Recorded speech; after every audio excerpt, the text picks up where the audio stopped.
What's up, everybody? Welcome to the CanesInSight Daily podcast powered by Anajar and Levine Accident Attorneys. Loaded visitor weekend, they all are. This was an interesting one. A lot of kids that we don't talk about a lot, but that are real possibilities to be in this class. We will break them down one by one, what they bring to the table, other schools in the mix, Miami's fit there, and other information on each official visitor this weekend, potential additions to Miami's recruiting class. Talk about some folks that aren't sleepers because everybody knows what they're about. That is Anajar and Levine Accident Attorneys. If you or someone you care about has been injured in an accident, you could be entitled to significant compensation. Dial 1-800-747-FREE, 1-800-747-3733. Take back control of your life with Anajar and Levine. Pete, hop in here. Good morning, D. How are we feeling? Doing well, man. Always like to talk about these prospects visiting here. Got an interesting list this week. And a lot of big names, which don't expect anything less with Mario and this staff on the recruiting trail. Yeah, this was a weird list to me. I mean, I'm looking at that. I look up and down. You know, Calvin Russell, who we'll talk about. Everybody that kind of knows that one, and we talked about it a bunch. But it's a unique group. A lot of guys, some new additions, some guys we just really have not talked about. But some have visited here in spring, some multiple times. So these are guys that could be, long-term additions to this class, and we'll see what's going on.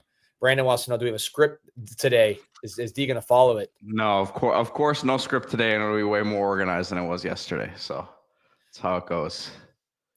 Yeah, this is just going to be we got a script because we got official visits, right? So we know exactly what we're going to talk about, what we're going to talk about. So, let's just hop right into it, Pete. 11 visitors this weekend, 2 commits, Reese Woodrow and JJ Sparks. We'll save those two to the end because, we expect those guys to be Hurricanes. But let's start right at the top, Pete, with the name that is probably going to be the most buzzed about name going into the official visit weekend, and that is Calvin Russell, the 6'5", 190-pound wide receiver / small forward, right? Front court player. Wing, we'll call him a wing, yeah. Big wing from Miami Northwestern. 6'10" wingspan almost. His mother, Shanivia Broussard, women's basketball player for the Canes, Hall of Famer at the University of Miami, early 2000s standout. So a lot of Miami ties. Coach Teddy Bridgewater did not go to Miami, but it's, he's not pushing him away or anything like that. Northwestern won states. There's a guy who's rated extremely high, but is a raw player in many ways. A lot of upside to his profile. I've seen him in camps. He is competitive. He's very, very tall, very skinny, but he has the room to put on weight. Talking to people around him from the 7-on-7 circuit, he's a competitive guy, hard worker, somebody who, intangible-wise, is not that much different than his friend Malachi Toney, who's really elite in those categories. Again, they played on the raw 7-on-7 teams together. So he's somebody that Miami would love to add. They view him as a big-time player. Obviously, he's been offered in basketball. He's kind of a do-it-all player on the basketball court. Visited Florida, visited LSU, visited Oregon. Miami's up next. FSU's coming up after that. And then Syracuse, I believe he's visited there before. I'm not sure if he's officially visited or just unofficial, but Syracuse is a team firmly in the mix. They've been recruiting him very, very hard in both sports. But, Pete, a guy that, we get asked about probably more than anybody. Well, and he's been producing since a very young age, right? He's been on the radar since his freshman year. So it reminds me of what was Alonzo Highsmith saying the other day in his tweet. Do these guys make plays before they got the stars? And it seems like right away from his freshman year at the high school level, he was someone that we heard about, right? So I think we talk about his physical gifts, but this is a really good football player too. Yes. Is he as polished as maybe, a Jeremiah Smith a couple of years ago? No, he's not, right? But part of that too is heck of a basketball player, as we continue to talk about, and it seems like something he's going to pursue at the next level as well, as Miami has offered him and the other schools recruiting him as well. But I think once he locks in at the next level, obviously you still have the school component to things, but with the infrastructure he's going to have at the next level, I think that he's going to skyrocket. I think people are nitpicking with his game a bit because we hear so much hype about him. And we have a question here from Bagging Up about how fast he is, for example. And I feel, look, there's always going to be valid questions about players taking the step to the next level. But this is a guy here that I think will have no problem. A couple of years from now, we'll look at him and say that this is why he was rated what he was. Yeah, someone's in the chat making a T. Higgins comparison. I think that's pretty accurate. I've heard that from other people as well. One thing I like about Russell on the basketball court, he rebounds. You see him here blocking. He's very, very skinny. Seeing in person, he's built differently than Tristan Keys. Tristan Keys looks like a college receiver right now, but he's very very smooth, very athletic, and has some short area quickness as a taller receiver. So I think the T. Higgins comparison makes a lot of sense to me. Yeah, I'm with that. I mean, I sat next to T. Higgins at a basketball game earlier this year, and he's every bit of 6'4", 6'4.5", wide shoulders. So he's not a skinny dude. I think that, again, once Russell gets in that college weight room, he's going to be a real mismatch problem for these corners to deal with. Yeah, no question. And basketball background. So he's not working out, like you said, all the time. It's a situation where there's more meat on the bone, figuratively and literally, for him to gain weight. The genetics are off the charts. So there's a reason why we're talking about schools like LSU, right? Schools like Oregon. There are some real big players here in the mix for Calvin Russell. So that's going to be a big time target for Miami this weekend. As far as where we think we can go there, I've heard optimism at different times. I've heard concern at different times. To me, the good news is he's already visited LSU. He's already visited Oregon. So he's visited some of the top teams on his list. FSU coming up. You don't worry about that too much given the state of that program. Syracuse is lurking. But I think if you're Miami Hurricanes, you have a chance to really, really make a move this weekend for a player that is the top receiver in the South Florida, which you've struggled to get consistently. You can't lose the top, one of the top 2 or 3 skill position guys, top 2 skill position guys, you could say, right? Him, Derek Cooper. Who am I missing? Anyone else down here as the skill position guys for this class? D, that's like in that echelon. No, I mean, if you count Derek Cooper, at the running back. That's why I said Derek Cooper. That's why I said. I don't know if you heard me. I said, top 2 or 3. We're missing someone. Probably, I think Jason Lopez is that good. But I'm just talking about from the national perspective. It's a different ball game, right? So, well, you know what? So yes, to your point, Pete. But you can't lose. But you've lost too many of these top skill position guys from South Florida over the years. You can't lose him. Yeah, and you're right. From a national perspective, there's no one else. I would put Jason Lopez in this category. My personal opinion, maybe I'm just out on an island on that. I think when you look at this class and you go back and just kind of go through the rankings and go through the local guys 4 years down the road, I would be shocked if Jason Lopez is not one of those guys that you're talking about as an elite college player with incredible production and just, a spectacular skill set. So to me, I put Jason Lopez high up in that category, but nationally it would be Calvin Russell, and Calvin Russell is a situation that we've lost in the past. Like you said, Bagging Up said, we do it every year. Bagging Up doesn't seem to agree with you on your Lopez take there. I agree with you from a production standpoint. I just think that, which is really all that matters, right? But perception wise, it would be a tough loss to lose a 5-star type kid from Northwestern who's a legacy as well. No doubt. No, I mean, it's not like a like for like situation. I'm just saying that Lopez is a guy that I don't care what, I respect recruiting rankings. On the whole, they're usually pretty accurate. Sometimes I'm just like, I put him to the side, although I think Lopez is a 4-star now. But Lopez, when you produce like he did at Chaminade, which was elite production, I mean, quite frankly, more productive than Cooper by far. And then Russell by far. And then you also play a sport like basketball at a high level, dunking on people. and you go to camps and you are the best player at the camp with all these guys there, and you have enough size, to me, that I'm just checking box. I don't see the flaw. I mean, he's 254 on the 247 composite, 4-star on the composite. He is a 3-star on 247's ratings, and then again on the composite, number 43 wide receiver in the country, number 39 player in the state of Florida. So to me, I think if you're really killing South Florida, Cooper, Russell, and Lopez, those are the 3 you got to get. So it's not a, hey, we didn't get X, but we got Y. You want to get all 3. Basketball's playing a role. You reported on this extensively, Pete, about, Russell has that basketball offer in hand, solid. There's been mixed reports on Lopez. Doesn't seem like he's getting that same attention in basketball. Both, football wants both of them badly. So we'll see how that all plays out. But with respect to and look, just to some clarification on that, I made a comment about it yesterday, and I'll kind of say it again. Someone reached out to me who was involved in Lopez's recruitment and was asking me if I knew anything about when Miami basketball planned to offer him. So I knew as of a week and a half, 2 weeks ago, that this was still a question for him, right? So it's something that he wants to pursue at the next level. That's without a doubt. And I think he should. He's shown that he's a really good basketball player.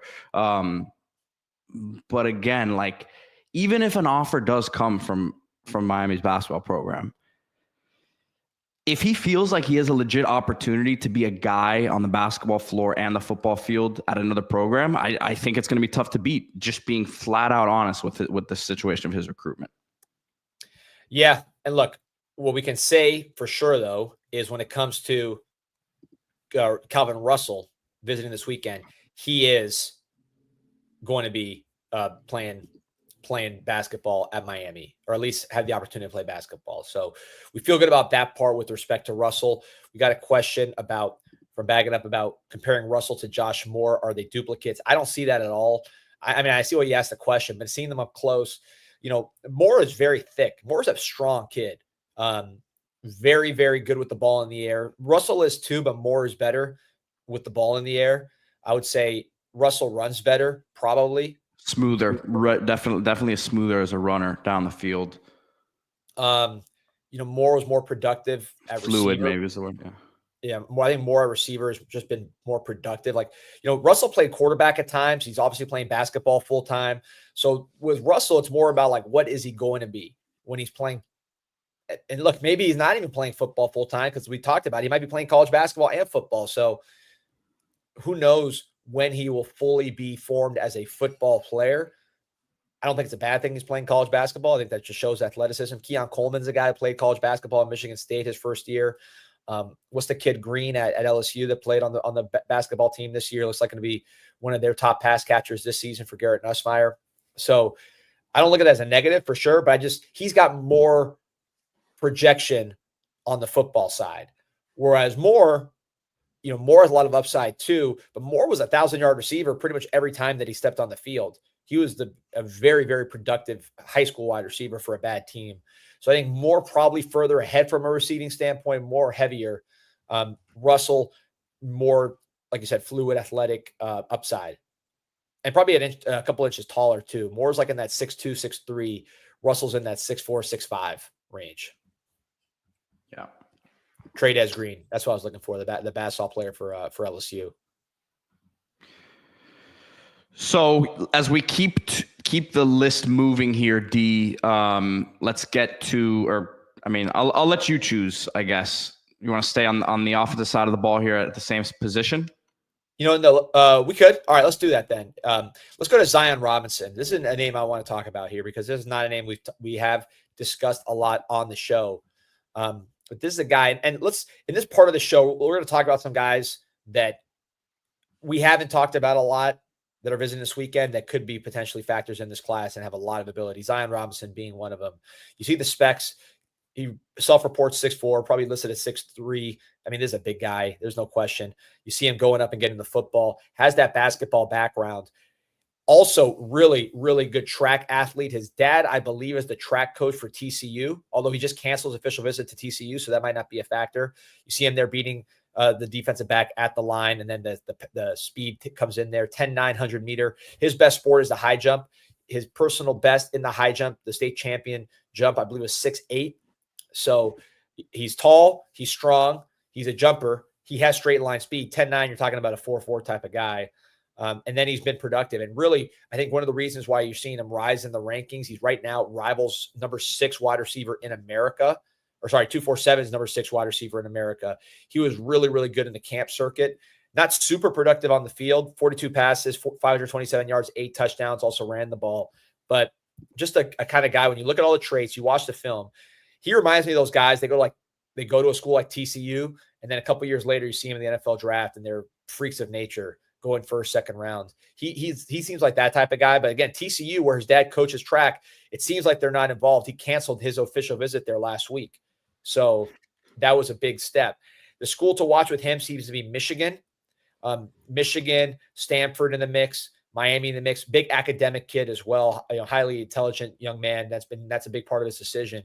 But when you watch these clips, man, this is a big-time player. I'm not sure he's not the best, most talented wide receiver we're even talking about here. I mean, who knows if we've been talking about Keys, Russell, all these guys. Who knows if this guy down the road is the guy that's the first rounder? He has a lot of physical traits. You see it here.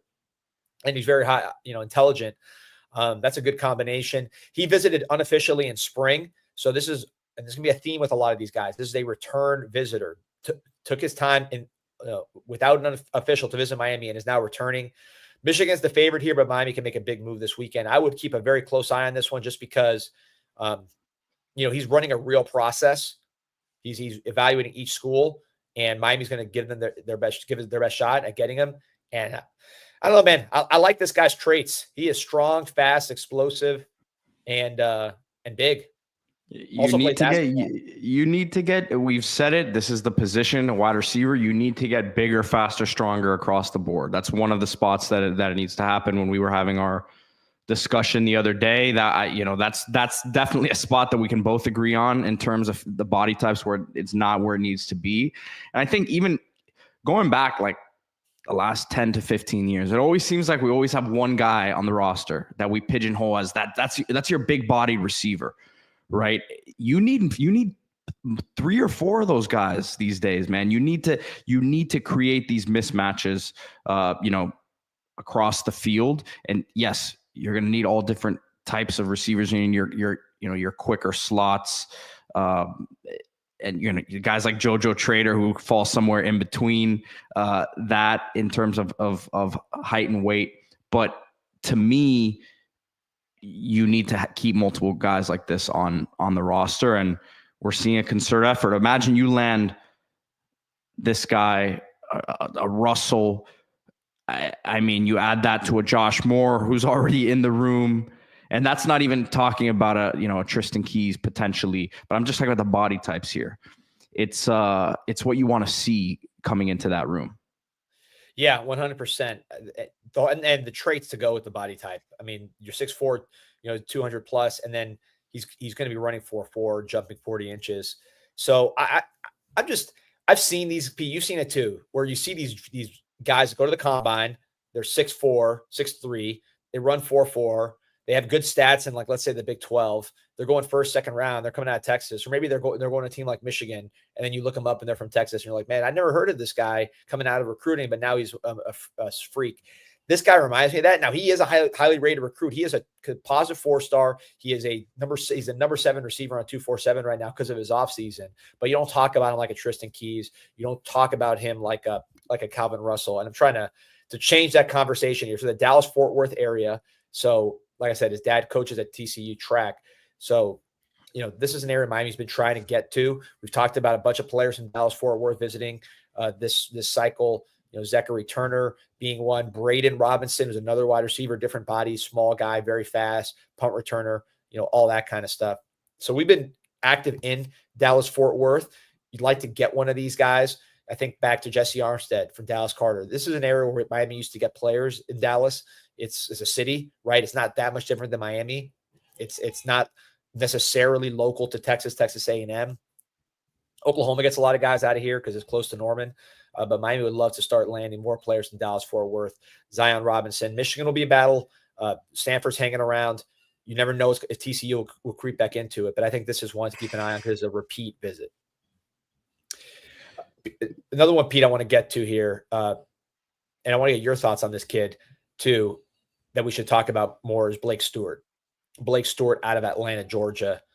6'1", 180, Woodward Academy, 4-star safety, number 23 safety in the country. Had a big offseason, another rising player. I talked to Coach Duasso at Team Raw, who saw this guy live on the 7-on-7 circuit, says this guy's a freak. Pete, let me know, what do you see here when you watch the film on a Blake Stewart? Well, right off the bat, the physicality and getting downhill right there. I mean, great diagnosing of the play. I mean, ball skills right there. I mean, we've watched this tape before. You just need to get more guys with this mentality in the safety room. And the athleticism. You know, we talked about Zion Robinson as a Michigan battle. I think Blake Stewart's also a Michigan battle. He visited Clemson for their big official visit weekend, did not commit. So that's a big tell. He visits Michigan after us. Michigan is selling him in that Mike Sanistro role, one of my favorite players in college the last few years. It was kind of like a nickel that was highly athletic and made big plays and is a really good player for the Washington Commanders. So that tells you just the versatility of this player, that he could be your nickel, he could be your safety. Really good athlete, 6'1", 180. You see it on film. Miami's been close to getting over the hump with Blake Stewart in the past. He has visited twice in the spring, and we visited him in the spring. There you see him playing corner. So he visited Coral Gables twice unofficial, and then during the spring evaluation visit period, we went to visit him in Atlanta. He's now coming on his official visit. So tons of point of contact with this player. Miami, again, at times it felt like he was about to commit, didn't go there. So now it's a situation where you got to close the deal. You see punt return value as well. Miami is making its living here in the Southeast, right? We talk about Zach Etheridge and Will Harris. Those guys they came from SEC schools. Etheridge from Auburn, with this he had a little cup of coffee in Houston, but came up in Auburn. Will Harris was just in Florida. You're seeing Jontavius Wyman, an Atlanta, Georgia native, committed at corner. And you're seeing a lot of these guys on the board from North Carolina, Atlanta, Georgia. This is one that Miami would love to get out of the Atlanta area. Again, another big metro. We just talked about Dallas. Now we're talking about Atlanta metro, an area that, along with South Florida, probably the best producer of defensive back talent in the country. This would be a huge step. And I like when we're battling Michigan for guys like Zion and Blake Stewart, because Michigan, more than any other school, these like low 4-stars that they stock up, those guys a lot of times end up being. And Jennings, they're trying to flip Jennings as well. That was my next comment I was going to make. Yep. And they are really good evaluators in Michigan. They don't necessarily take 2 stars and turn them into first rounders, but they'll get these low 4-star guys, legit blue chippers, but not the 5 stars, and turn these guys into first round freaks. So I like seeing Michigan as far as we're after the right guys, but you got to win the battle. And I think Blake Stewart's a big one. Clemson's still hanging around. They do good in Atlanta. They got the Terrell brothers, both of those guys from Atlanta. So they do work there. But I think there's a recruitment Miami can win, and this is one Miami would love to close here as we get close to the visit. Yeah, love these defensive backs who are lining up almost every spot in the secondary. So let's get another one, Pete. This one I think we talked about a little bit a few months ago, but is resurfacing. That's Jamichael Garrett, 6'2", 205-pound Auburn commit at linebacker, the number 14 player in Louisiana. He's playing in Baton Rouge, Louisiana, but he's originally from Gulf Shores, Alabama, which is kind of like the beach town there in Alabama, right there on the Gulf. And he is extremely athletic. Here you see a sophomore highlights. He's a very athletic player, can run all day. I've seen him make one-handed interceptions, take it to the house. He also is a pass catcher, playing like a tight end. Committed to Auburn. And Miami was creeping around here a few months ago. It was a situation where this is a guy who's bounced around high schools, and I think Miami was checking on the situation, trying to see what's going on. They visited him in spring. They liked what they saw. So he is definitely on the board. Ole Miss in the mix, Miami, Texas A&M. He's committed to Auburn. So big-time SEC interest here. This is a legit SEC linebacker, and you see 3-down capabilities. He is very, very athletic. just a smooth mover, makes a lot of plays in the passing game. You see that these are sophomore clips, this junior clips, same thing, explosive. SEC linebacker, man, I don't know what to say. We have not had these kind of guys in too long, and I think this is somebody who can make a big difference for the Canes. Lining up a lot off the edge there. I mean, are they recruiting him as that sort of backer, or as a guy who can rush the passer, or what? No, 3-down linebacker all the way. Very fast and athletic, smooth mover. Apparently transferred to New Orleans now. So this guy's doing a world tour here in the South. But Miami visited him and were comfortable with what they saw with him when they visited him in spring. And obviously you see the big time interest that he has. So I think this is a guy who, he could rush the passer, but I think you're looking at him being a 3-down guy that could play passing downs in coverage. But if you need him to, like he is right here, he can get downhill and make things happen. So let's go back to the offensive side of the ball and talk about a mismatch nightmare, Israel Briggs. Yeah, Israel Briggs, 6'5", 200 pounds, number 7 tight end in America. Not playing the best competition here in this tape, but dominating how you would expect a guy like him to dominate. Yeah, he is from like the Sierra Nevada area of California, basically the real nature-centric part of California, right next to a couple national parks. So the competition is not that great, but man, 6'5", 200 pounds. He's visited 3 times already. This is his 3rd visit. He visited during the season for a game. Then he came in spring. He was an Arizona State commit, decommitted from there. Now he's come back for his officials. This is his 3rd visit. Again, follow the visits with these guys. Very versatile. You see him playing wide receiver. He plays tight end. I've seen him play running back. They just hand him the ball. You see him play like an H-back. He's the kick returner, takes kicks to the house, plays defense as well. I'd like to see him get a little stronger in his core, just breaking tackles. I mean, you see he can run after the catch, but just some strength I think will take his game to another level. But there's a reason why LSU is hot after him. That was where he visited last weekend. That's the team that currently has some momentum, but I think Miami can seize that back pretty quick with a good visit here. Cal's also in the mix, the local school. They just got Tommy Tofi, so they've been doing a good job locally. But I think Miami, LSU are the teams to watch right now, and Miami's going to have a great shot. Follow the visits, 3rd visit, tight end U. A lot of factors favoring Miami in that recruitment, but this is a very exciting, versatile player. Starting to stack chips in that room, man. Got to. As Coach Whittle does a great job recruiting different body types. You looked at a Zachary Turner. You looked at a Hezi Kent, Israel Briggs. There's some other guys in the mix too that we'll be talking about here probably in the weeks to come. So I like the way it's setting up there with Israel Briggs, but you got to get it done this weekend. One more guy, Pete, I want to talk about from another Southeastern guy who I don't know that maybe this is Southeast or ACC country, but a guy that's committed to the SEC at wide receiver that the Canes have been trying to flip. As Tyron Evans, a 6'3", 185-pound 3-star from Charlotte, North Carolina. You've seen us dip into that area for Camden Portis, commit at nickel, Clinton Portis' son. Also, Samari Matthews, one of the top players on the board overall at cornerback. So Tyron Evans is a Tennessee commit. Tennessee wants to keep him. I was reading their boards this morning. They definitely are fighting to keep this guy, but he is visiting Miami, also visiting, I believe, NC State, Kentucky. So there's other schools in the mix here. He visited another spring visitor. Guy visited in spring unofficially and has significant interest in Miami. I think, look, a lot of these recruitments for a wide receiver, you're talking about big battles, right? Like the Tristan Keys of the world. But you need to get guys in the school that are not all going to be cap killers necessarily, but have the ability to play. So I think with him, what they're looking at is a guy that's got size, could bring value there on the outside, and is a contested catch machine.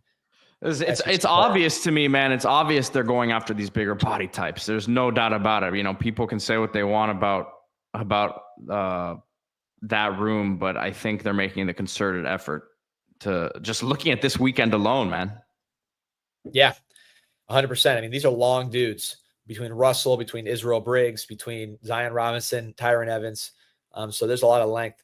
Question here or comment from C. Marquez Smith. He talked to his friend up in the Atlanta area. It's about Blake Stewart, who we just talked about. He said he's locked into high school football. He's a trainer. Said Blake is easily one of the best players in the state. And a good question from C. Marquez I want to get into. Says, who do you guys think is the better player right now, Blake Stewart or Devin Jackson? I love both players, but Stewart's film shows so much versatility with their return ability and playing both cornerback and safety. Great question. I think Miami would love to add them both. Blake Stewart, I think, is more ready to kind of compete right away. Devin Jackson, probably more upside physically. They're both pretty good physically, though. But I think Blake Stewart, just kind of that professional mindset. I can see him just coming right in and doing work. Devin Jackson, just really, really great physical traits and upside. Maybe a little more coaching, but that's how I would stack them up, Pete. Yeah, I think Blake Stewart shows probably better ball skills right now. You see some of the stuff at wide receiver that he has. But Jackson down the line you can probably do. I'm not going to say more is not the word I'm looking for, because we see what Stewart could do. I think Stewart could play outside. He could probably play nickel. He might be able to play some safety. But Jackson, when you talk about guys who are mismatch problems on the other side of the ball, on the offensive side of the ball, I think Jackson could be a guy that nullifies that a little bit. He's someone that you could match up against a bigger tight end or one of these bigger slots with some speed and some physicality. And that's a very valuable thing in today's game. No question about it. There's a lot of Southeast kids, man, as I look through this list of visitors. Miami's really, I think this particular visit weekend, you're talking about a lot of kids, either SEC commits or just from that region. Kevin Dennis makes a great point. I should have mentioned Tyreek Green, another guy high on Miami safety board as well. We talked about him a couple of days ago. Yeah, but I mentioned Blake Stewart and Devin Jackson. Yeah, put Tyreek Green in that category as well. That was me forgetting. Rambo says, stay in the Southeast Cam here. Ward clip you played yesterday. Appreciate you. Yeah, we know Rambo's favorite player. You see it right there in the Avi, #1 overall pick. I think is going to be a Rookie of the Year candidate, Mr. Cam Ward.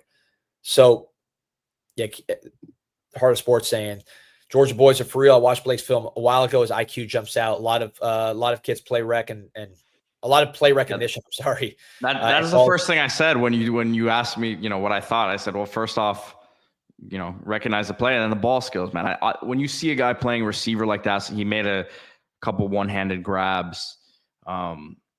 You love to see it. Yeah, that's why I get Blake Stewart the edge as far as the two just playing early, but Devin Jackson's traits are great. I mean, Blake Stewart's traits are good too. These are good safeties. This is what you want to live in. This is the area you want to live in. But again, Southeast is to me the theme of this group of players. And we'll go right into another guy from this region, number 24 safety in America out of Atlanta, Georgia, has Cortez Redding, 6 foot 180. Jontavius Wyman. I saw a question earlier. I didn't pull it up about whether Jontavius Wyman would play safety. He's a corner all the way. He's a smaller player, more dynamic player. But Cortez Redding is Jontavius Wyman's teammate, who would be a safety here. Again, his teammates committed. Both of these guys visited unofficially in spring. So the theme you keep seeing. You see a lot of Southeastern defensive backs. You see a lot of spring visitors. That's the theme of this weekend.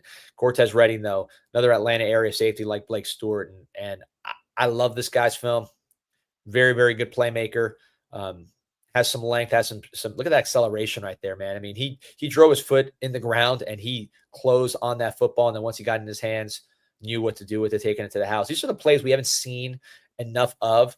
I know Mish Powell had a couple nice picks and returns here this year, but we haven't seen enough of these. I just think the overall athleticism of the guys that Etheridge and Will Harris are targeting is on a higher level. That's why SEC has been the school for defensive backs, or the conference for defensive backs. And these guys are just used to seeing it look a certain way from a twitch, from a length, from an aggressiveness standpoint, from an instinct standpoint, and they're recruiting accordingly. So I like how this board is shaping up at defensive back, but whether it's safety or corner. And Cortez Redding is just another name in the mix. It's interesting he didn't visit with Wyman. I don't know if the schedules didn't work out, because usually you put these teammates together. I'm sure Wyman gave him a rave review from his visit last week. He's locked in on the Canes, former Georgia commit. With respect to Redding, NC State, Ole Miss, a lot of those schools have popped up with a lot of these kids, NC State and Ole Miss. But Miami will have a chance here, and they'll be able to put him right next to Blake Stewart. You have two Atlanta area safeties right next to each other, so you can compare them, maybe even pair them, right? So, like what I'm seeing from this board overall, Bagging Up says our safeties have been slow and lack physicality for a while. You saw right there with Redding. Well, and I'll take it a step further. A lot of times when we've watched these defensive back highlights, a lot of these safety highlights over the last couple of years, D, how many times are we saying he's really a box safety? He's a guy who's going to play more near the line of scrimmage. Like, you're kind of showing right there that the guy is limited in what he can do from a coverage standpoint. And I don't think that any of these guys we're talking about were questioning really the ability and coverage. No. Or the other way around, right? Where they're coverage guys, but they're not a physical. Mish Powell and Markeith Willings, I wouldn't say that their strength was tackling. Whereas these guys, they have no problem striking. They have plenty of twitch in their body, plenty of physicality. So shout out to Boyo and Hamburg live from Europe. So yeah, man, it's a theme we're developing here, just in terms of Southeast, right? Wyman, who's committed. If you put Cannon Portis, I mean, North Carolina, I'll consider that the tip of the Southeast. You put him in the mix. Redding visiting from Atlanta. Oh, we still got two more guys to talk about here that are Southeast guys. Right. We'll get to them in a second. Tyreek Green from Atlanta last week from Buford. Blake Stewart, right? Tyron Evans, also from that Charlotte area, committed to Tennessee. Jermichael Garrett from let's call it the Gulf area because he bounces around, but he's committed to Auburn. So just a lot of guys, man, from that part of the world that we'll talk about another one here, a couple more in a second, but that to me is where Miami is making their money in the defensive backfield and on defense in general. So talk about a running back here, Jay Lamar. What we just say, right? We're talking about the Southeast. Now this is the country part of the Southeast. A lot of these guys are from cities, which I think is probably going to be your best bet to land some of these guys and not go to the SEC. But as I say that, Jay Lamar is from Colquitt County, Georgia, Moultrie, and we have landed not one but two players from that area in Nye Carr, the wide receiver, and then Kamal Bonner, the linebacker transferred from NC State, both from this county. Both have a relationship with Jay Lamar. He calls them cousins. I don't know if that's like the people I call cousins, all the Cuban cousins we call them, or if they're blood cousins, but certainly there's a relation. It's a small town. And this is a big time player, man. Top 10 running back in the country. Absolutely elite. You have Javion Mallory committed. He's visiting Alabama this weekend. So I think Mallory probably sticks, but you never know. And I think it's one of those situations where it's like, if you're looking, we're looking. Jay Lamar visited twice this spring. Again, follow the visits. Visited twice this spring.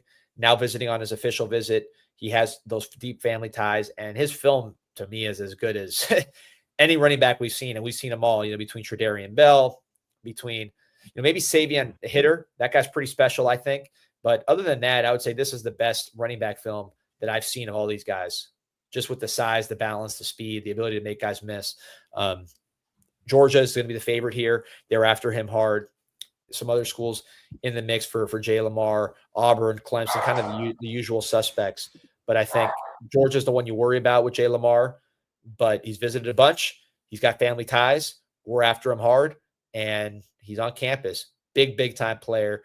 To me, this is like an NFL kind of bell cow type back if it works out. D, what about the offer that went out yesterday to Kelvin Morrison at running back? Does that signal, you talked about obviously Derek Cooper, guy that they're after, Javion Mallory potentially wavering here with Alabama coming on strong. So that we're on the running back conversation. What were your thoughts on this offer? I honestly was surprised to see it. I have to dig in more on this one. This is kind of a something I'm going to be looking at. But I think Miami knows that this is going to be a running back factory as far as constant 2-3 back systems. Going and getting a guy like Marty Brown is going to be hopefully the exception, because you don't want to be living in the portal for running backs. But at the same time, when you recruit a lot of talented backs, you have a lot of transfers. So transfers out. So your depth can disappear pretty quick, as it did this year, right? You had Lyle coming back. You had Fletcher coming back. you had Pringle coming in. So everybody else said, I'm not here to be the third back, and they dip out. So you just need to constantly be recruiting this position. You saw Mallory visiting Alabama. So I think this is just Merritt finding out who's over the line of what we can do here, and bringing those guys in. Heart of Sports is saying Javion Osborne out of Texas, who I think he was also a spring visitor to the Canes, actually, is better than hitter. Just watched the film. You guys seen Javion Osborne? I know Mario Cristobal really liked him, and we recruited him hard. I saw him in the Under Armour game. I thought he was a little small for me. Just like sometimes you see these guys on film, then you watch them in the All-Star game and they look small. I remember Lingard. I thought he was a big back based on how he was built. And then he goes to the Army All-America game and you see him on the field and you're like, I don't know if this is going to work. He's kind of small. Osborne to me is a little small. Hitter is strong, two-way player, fast, powerful. That he to me looks like one of the stars of this class. He's not going to be a Cane, so I'm speaking just from a college football fan perspective. Savion hitters want to watch, but Jay Lamar you put in that category. Derek Cooper, not as fluid maybe as some of these guys, but he's 10.7 speed, and I've seen him in person. He's a legit 6'1", 205. So you talk about just pure traits like that. He's got him. He's also a very productive player as well. Good football player. So there's a lot of good backs this year. There's a good year for backs. Last year I thought was a pretty bad year for backs. Number one back in the country was Harlan Berry, who went to LSU, who is a dynamic player but is small, right? He's like a third down back. So when your third down back's the number one player in the country, it's kind of like Joe McKnight. You're kind of like, okay, limited upside there. I think this year you see more every down backs. I think Cooper, with his size and speed, is in that category. Jay Lamar, who we just talked about, certainly in that category. Jamin Mallory, he's not going to run a 4.4, but as far as being a three-down back with fluidity, size, ability to catch the ball, instincts, production, toughness, I put him in that every down category. Alabama's after him for a reason. So there's a lot of good backs this year. And then the last visit, well, not the last visit we'll talk about. We have a couple commits we'll talk about here in JJ Sparks and Reese Woodrow. But in terms of the uncommitted prospects, a new name to look at here, Kosi Barnes. I think I'm saying his name right. Yeah. So this was first reported by CanesInSight. I think Trenton Breeze, the deodorant, might have broken the news during his lunch break at summer camp. My man was drinking apple juice and breaking stories. So Kosi Barnes, this is an interesting player, man. He's from Greensboro, North Carolina. So again, kind of the same general region we're talking about. I had not heard the name until I got the text that he was visiting this weekend. But then I watched the film and you see the vision. Look at him, moss that guy, easily control the football, strong hands. He looks every bit of 6'2", maybe 6'3", playing corner and receiver, so he has experience in both. You think of O.J. Frederick, who's one of those two-way players who's obviously had a ton of success as a freshman All-America. I'm impressed with this guy's size, man. He looks the part. You think of South Carolina, where he just visited and is probably the team that I'm watching most closely with Kosi Barnes. They always get guys like this, or at least lately they've been getting guys like this. You look at the draft and you're saying, man, South Carolina's got some tall freaks out there getting drafted. Just seems like they get these guys and then they turn them into first rounders.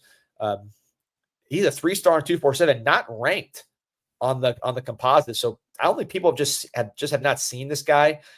Colleges have: South Carolina, Miami, Mississippi State, Kentucky, Rutgers, all teams that have produced first round or second round defensive backs, probably aside from the Canes, although we had Tyreek Stevenson, so I guess we were in that mix too.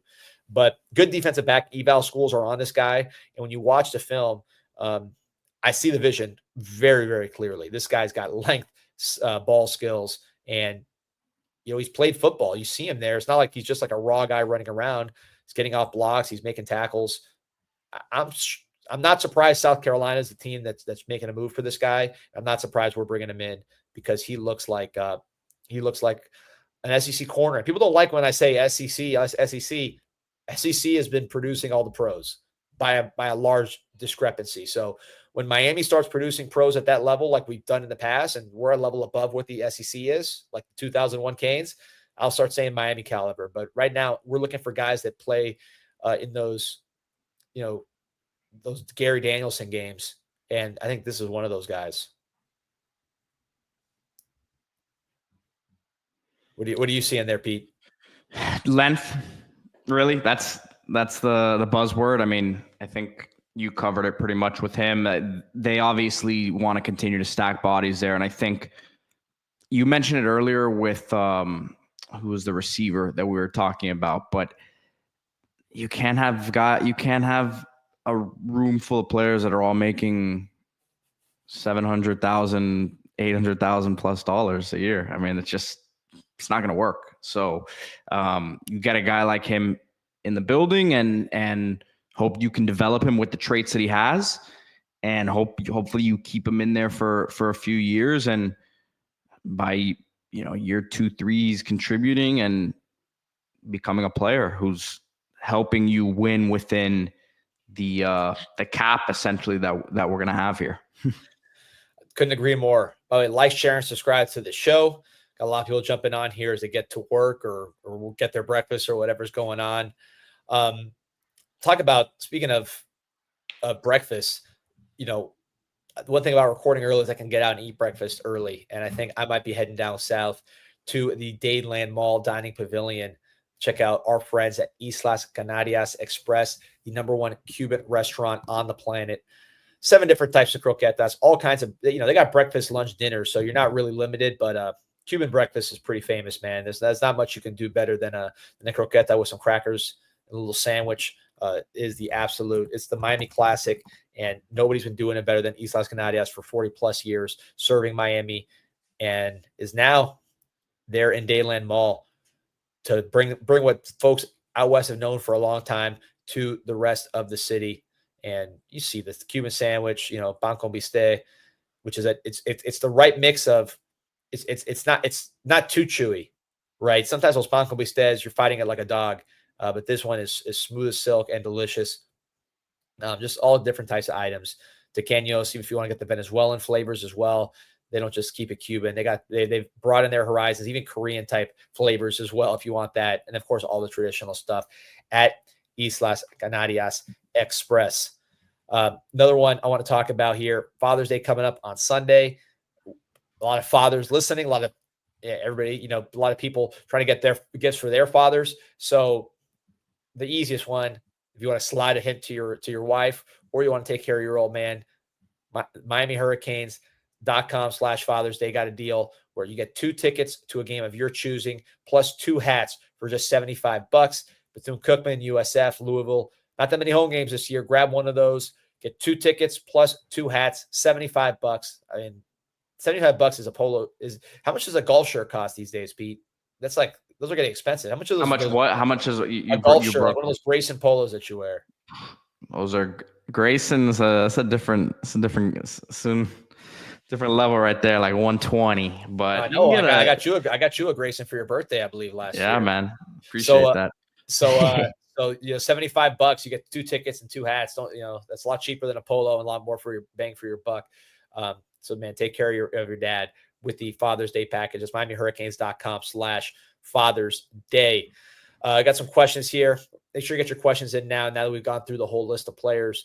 Raising Cane wants to know, Pete, how's dog life?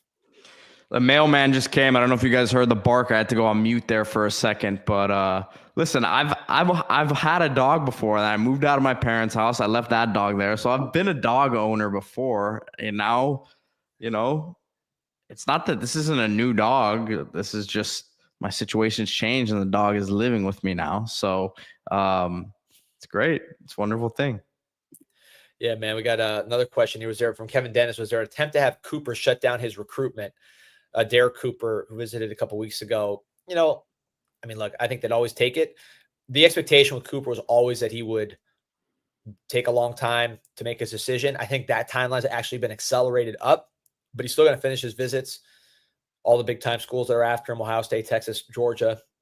I think there's another one in there, but he'll take his visits. But I think after he's done with his visits, he should make a decision pretty quick. It's only June 12th. So I think by July, you'll see Derek Cooper wrapped up somewhere. I like Miami right now. I think they have the best pitch.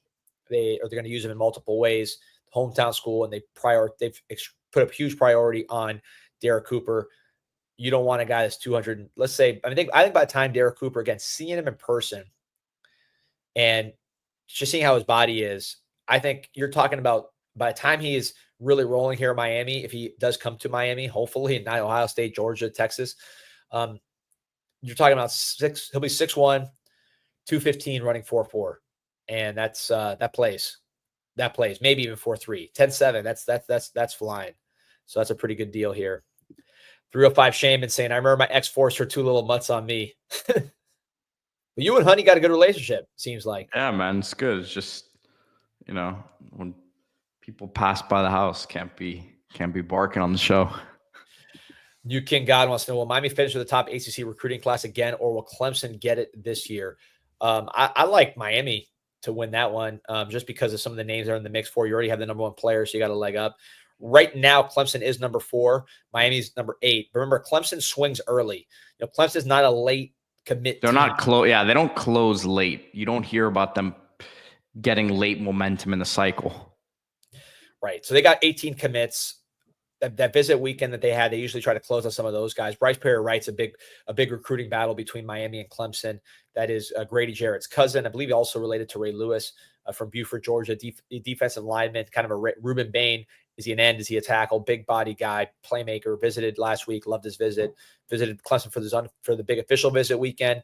Did not commit, but is obviously still looking at Clemson hard. I think Clemson will probably give him a little more rope than other schools because of the other kids because of his just talent as a top player. So Clemson right now has got 18 commits. Miami's got 13. Clemson's got 12 4-star commits, 12 blue chippers in total. Miami's got 9 blue chippers in total, including a 5-star and Jackson Campbell, number 1 overall player. So yeah, I mean, you're looking at what, a difference of 3 blue chip commits, right? So, I mean, you add, I'm just going to go down position wise. You add a Derek Cooper, you add a Calvin Russell or Tristan Keys. You add or Zion Robinson or whoever it is. You add Izzy Briggs, who's number 7 tight end in the country. You add a Brett Koloje, who's I believe a composite 4-star, and he should be a unanimous 4-star in my book. You add one of these defensive tackles, whether it's a Keyshawn Stencil, whether it's a James Johnson, whether it's obviously Lamar Brown, number 1 in the country, Bryce Perry-Wright, another 5-star, Anthony Jones, another 5-star. I'm just going off the top of my head here. Linebacker, who's in the mix of linebacker? Jermichael Garrett's visiting this weekend. He's a 4-star. Blake Stewart's a 4-star. I'm just throwing names out that if you add these guys to the mix, you're easily getting to that 12 blue chip range with a higher per class average. So yeah, I think Miami is going to be a top 5 class this year. I think with the momentum they have, with Jackson Campbell on the boat, you win an Anthony Jones, you win a Tristan Keys or a Calvin Russell, or both. You win a Derek Cooper. I mean, you're right there in that mix. Another question here. New King God, are there any players you think Miami should focus or should move on from in terms of recruiting and focus on other players? I mean, a good question. I think you guys see how the visit weekends line up. I think Miami, one thing about Miami is they look at the guys they want and they recruit them hard, right? That's the Alabama model. Is you find out who are the difference making players, who are the guys with size, with the right football intangibles, with the right physical ability that are going to be good players, and you recruit them relentlessly, and you try to get them. And if you don't get them, you don't get them. As opposed to just kind of taking a lot of exceptions. That was the old Alabama model. Now Alabama was able to cheat and do other things, and they had won championships after a certain point, so they had a great brand as well. So it's not as easy as it sounds, but that's what Saban kind of drilled to Mario is you figure out your priorities, you figure out the guys you want, you try to get them. And you look at some of the guys that we've missed, Dylan Stewart, Colin Simmons, obviously Jeremiah Smith, everybody knew that one. But I mean, these are the elite players. I'm not saying that there were steals, but Miami does a pretty good job of targeting the right top guys. Sometimes some of you get, some you don't. You get the Malinois sometimes. Sometimes you don't get them, but I think they do a good job of picking the guys to go after. It's about landing them now. So we'll see. We'll see if they can get that done. John Z wants a DT update. James Johnson, Lamar Brown. Big move with James Johnson. I'll have more probably tomorrow on all these guys, but I think Miami is going to land one of these guys, as my belief. MLW 352 is Tony Johnson from Cincinnati, the transfer, going to be the starting slot receiver. Pete, I'll ask your thoughts here in a second. My view is I think he'll start off as a starting slot, but he's going to have a hard time and he's going to be the glue guy. He led Cincinnati in touchdowns last year. That was a Power 4 school. Former walk-on, academic guy, very smart, productive at FAU as well. So I think he's going to be a solid player, but I think Malachi Toney is going to be coming with some steam for that spot, and I think he will ultimately get it because of his talent and just he's really, really good mentally, which is the key for young guys playing. Yeah, I think that if you look at who's going to be the first wide receiver to walk out there against Notre Dame at the slot position, then I would probably go with Johnson. But as the course of the game and the season, I agree 100%. But as the course of the game even goes on, I think, once Malachi gets his first few snaps in there and they see he's ready to go, he's a gamer, it'll be pretty tough to take him off the field. And Ray Joseph, Ray Joseph's a part of this mix. He's been hosting all these receivers, so he's clearly front and center part of the team, and he looked really, really good in the spring, much improved. So I think Ray Joseph is also going to have a chance there if he continues his trajectory. But if I had to bet, I'm betting like if you're betting who's our starter. I'm not counting him out, but you want our opinion. I think I think it'll be Malachi. I think it'll be Malachi by week 6. If you just pick the middle of the season and say no injuries, I would say Malachi's the starter. Does he start off as the starter? I don't know. Sometimes those things can be weird. You're playing Notre Dame the first game of the season, so maybe you want someone with a little more experience. But just overall, if you're asking me who I think is going to emerge from the slot, I would say Malachi Toney, just because the way he played in spring, the rare instincts this guy has. This guy's been the best player since he was a kid. That's why I call him Baby Jesus. I didn't make the nickname up. I'm just passing it on. He played quarterback when Raja Bell's son, Dia Bell, went down, Texas commit, top 50 player in the country, and he was actually better than Dia Bell at quarterback. I mean, I'm not saying he's a better prospect than Dia Bell, but productivity-wise, he was better than Dia Bell when he took over at quarterback, and he was, quite frankly, better than Darion Coleman in the state championship game when they faced off American Heritage and Orlando Jones. I was there. So, this guy's a unique instincts player. And then off the field, does everything right, works hard, avoids the off-field distractions, all ball. So you can factor the off-field intangibles with the on-field instincts, and then he has the physical traits you want as a slot. Strong kid, he'll get stronger, but he's not like a super small slot. He's built more like a running back. He just needs to gain some weight, college stuff, but he's going to be a strong slot. Great hands, great body control, very good quickness. Not a 4.4 speed guy, probably like a really good 4.5 guy. Maybe he gets in the 4.4s, but he has all the traits to be a stud.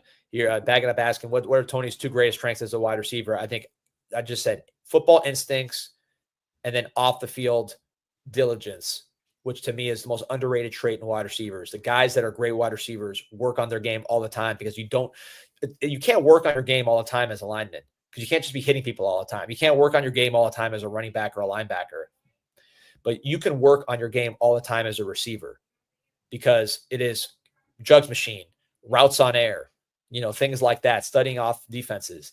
And I think the great receivers, even the ones that are kind of off the rocker, like Antonio Brown or Tyreek Hill, who works harder than those guys, Terrell Owens, and then, of course, DeAndre Johnsons, Larry Fitzgeralds, guys like that are just workers. I always use the examples here in Miami, KJ Osborne, recent years. Who's the last All-American we had a wide receiver? Xavier Restrepo. Alan Hearns was a really hard worker. Mike Harley, Braxton Berrios. I don't leave some people out, but Philip Dorsett, he was fast, but he was a really hard worker. The guys that are hard workers are the guys that get it done at receiver. So I think hard work off the field, the ability to see everything on the field as a former quarterback. And then in terms of physical traits, his best skill, probably just quickness and body control. So add that all up, I think he's got the package. I feel like it's the most similar position to DB. There's a lot of aspects to it also, but it's like the basketball players you see take a huge jump in the offseason because they're in the gym, just shooting, working on their game, adding things to their bag. And I think wide receiver is the most similar thing to that. That's a great comparison, Pete. Especially that we talk about like shooting and stuff, right? So I wasn't expecting to talk about this player here, but like a James Harden, right? James Harden, I'm pulling up his college stats at Arizona State. He was a box a box score stuffer in college, but he wasn't a scorer like that. I remember watching him a lot. I mean, he was pretty well rounded across the board. Yeah, so he played 2 seasons, and 1.7 threes made a game.